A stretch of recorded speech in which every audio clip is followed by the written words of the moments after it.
system. We have a few more delegates who will speak briefly of their experience. If we want to close it out, brother, tell your name and also the state you're from. All right. My name is Andre Enriquez. I'm a delegate from California. All right.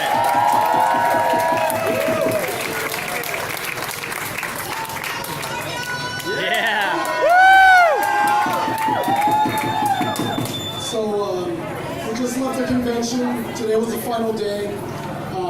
I really can't follow who we just heard from. So give another round of applause. All right.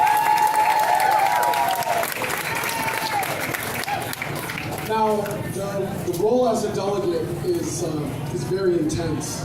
And if you have been keeping up, you've noticed that the California delegation has been one of the loudest delegations at the Democratic National Convention. As they should be. They are so intimidated by the California delegation that they have sent people from the DNC, they have sent Hillary supporters to try to intimidate us, to try to push the press out of our aisles. And what that just indicates is that the Democratic Party is still continuing to work against our movement. That's right. Now, a couple of things, two things actually. I want to remind everyone that Bernie Sanders will be doing two different progressive organizations, and I'm hoping that you will help spread the word about those two organizations. The first one is the Sanders Institute, which I believe is on policy in the Congress and in government. The second one is Our Revolution, which is basically the Down ticket. the succeeding organization for the Bernie Sanders campaign. Now, I need you to listen to me very closely. The candidates that we will be endorsing through Our Revolution with Bernie Sanders are candidates that Hillary Clinton cannot touch. Because we will know if she's going to go endorse an opposing candidate in that very same race, that she's still not listening to you and to your neighbors and to your family members, those that have been affected by failed policies in the Democratic Party. We need new leadership. And new leadership is going to come and emerge out of the people, not from the party. The party needs to be reformed, but until that's done, we need to stand up, give our voice in our communities. I come from the fourth densest city in the country, and you may not know about it until I say it. It's Santa Ana. Now, in Santa Ana, we have one of the highest rates of domestic violence, one of the highest rates of suicide in Orange County. The 46th is larger than the states of Vermont and Wyoming, yet Disney still exerts influence over the city of Anaheim, giving away over $500 million to luxury hotels and taxpayer subsidy, a public gift, instead of giving it to the public, which could have been spent on community services, which could have been spent on parks and recreation, which could have been spent towards a school. Santa Ana! Now for Santa Ana, it's all Latino, all Democratic City Council. But just a couple of weeks ago, our council, except for one person, voted to give away our entire budget surplus to the police department. The one person that didn't vote for that was my political mentor. I'm very happy that I got to participate in model legislature in court through youth and government. If you know of any high school students, encourage them to check out the YMCA Youth and Government program where they can participate in model legislature in court. This convention, I got to participate in it on a much smaller scale in high school. And if every young person participated in youth and government, and within 4 years, who knows, maybe they'll be studying government like I am. Yes. Now, I'm going to go ahead and pass it on to one of my other delegates, but it's very important to note that we did do everything possible inside of the convention. And even then, the Democratic Party still nominated Hillary Clinton and Tim Kaine as vice president. We're going to go ahead and hand it off. All right.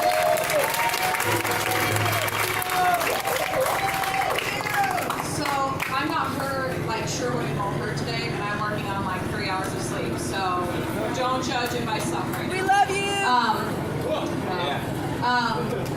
One thing that really struck me from this week, because we've been here since most of us since Saturday. You know, working our asses off. Honestly. Yeah, thank you. Up until thank you.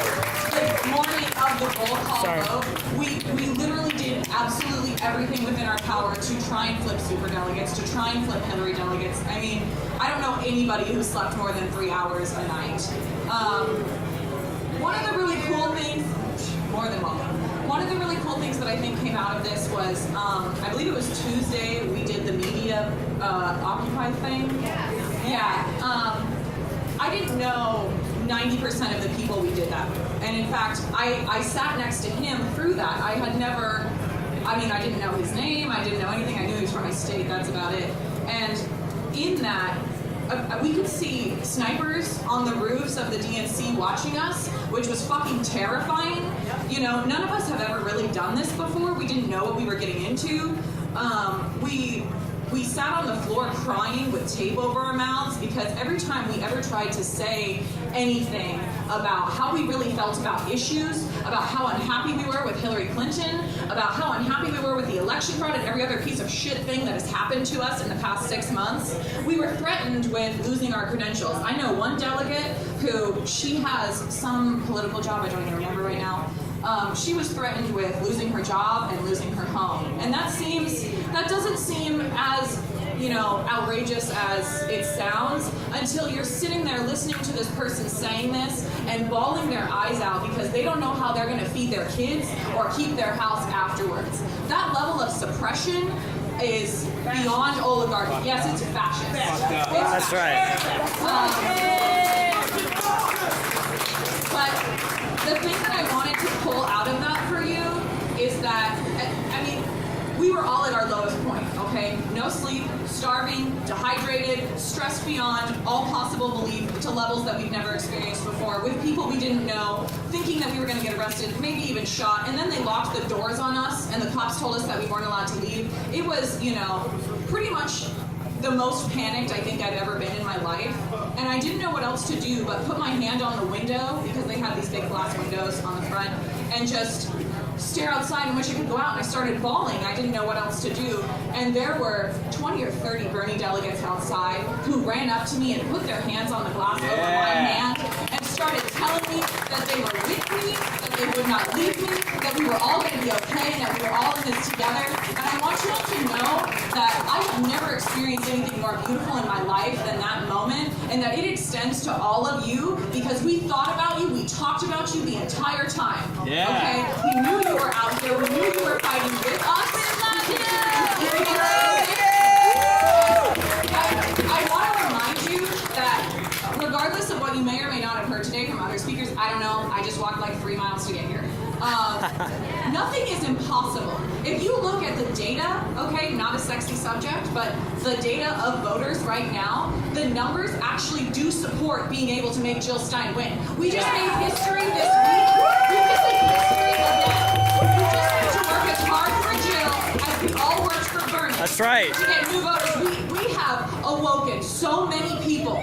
We can continue to do that. We can continue to pull more people in. We can create a new party. We can join the Green Party. But the bottom line is we can still do this. It's not over. It won't be over unless you all let it be over. And considering you're here at, what is it, 12:30 right now, I don't think you're ready for it to be over either. Are you?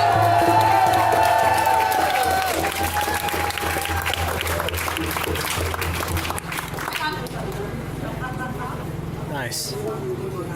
Thank you. Oh, Natalie Higley CD3, California. We're the badass.